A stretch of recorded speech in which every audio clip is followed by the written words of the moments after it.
ನಮಸ್ಕಾರ ಗೈಸ್, ನಾನು ನಿಮ್ಮ ಹರ್ಷಿತ್ ಪ್ರಜೆ. ಇವತ್ತಿನ ವಿಷಯ ಏನಂದರೆ, ಜೀವನದಲ್ಲಿ ಎಲ್ಲರೂ ಹೆಂಗೆ ಬದುಕ್ತಾರೆ ಅಂದರೆ, ನಾನು ಒಳ್ಳೆ ಎಜುಕೇಷನ್ ಮಾಡಿ ಒಂದು ಒಳ್ಳೆ ಜಾಬ್ ಹಿಡ್ಕೊಂಡು ತಂದೆ ತಾಯಿನ ಚೆನ್ನಾಗಿ ನೋಡ್ಕೊಳ್ಬೇಕು ಬದುಕ್ತಾರೆ. ಮತ್ತು ಒಂದು ಒಳ್ಳೆ ಕಾರ್ ತೆಗಿಬೇಕು, ಒಂದು ಒಳ್ಳೆ ಮದುವೆಯಾಗಿ ನಾನು ನನ್ನ ಹೆಂಡತಿ ನನ್ನ ಮಕ್ಕಳೊತ್ತಿಗೆ ಚೆನ್ನಾಗಿ ಬದುಕಬೇಕಂತ ಅಂದ್ಕೊಂಡಿರ್ತಾರೆ. ಆದರೂ 99% ಜನ ಉಂಟಲ್ಲ, ಅದೇ ಜೀವನ ಮಾಡ್ತಾಯಿದ್ದಾರೆ. ಅದರ ಬದಲು ಏನು ಮಾಡಬೇಕಂದ್ರೆ, 99% ಬದುಕುವುದನ್ನೇ ನಾವು ಬದುಕಿದ್ರೆ ಉಂಟಲ್ಲ, ನಮಗೇನು ಬೆಲೆ ಇಲ್ಲ.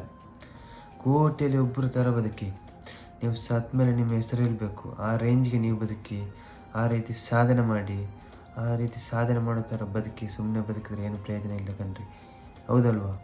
ಸಾಧನೆ ಮಾಡೋ ಥರ ಬದುಕಿ ಅಂತ ಹೇಳುತ್ತಾ ಈ ವಿಡಿಯೋ ನಿಮಗೆ ಇಷ್ಟ ಆದರೆ ಪ್ಲೀಸ್ ಸಬ್ಸ್ಕ್ರೈಬ್ ಮಾಡಿ, ಹಾಗೆಯೇ ಸಪೋರ್ಟ್ ಮಾಡಿ ಗೈಸ್. ನೆಕ್ಸ್ಟ್ ವಿಡಿಯೋದಲ್ಲಿ ನಿಮ್ಮ ಮುಂದೆ ಮತ್ತೆ ಬರ್ತೀನಿ.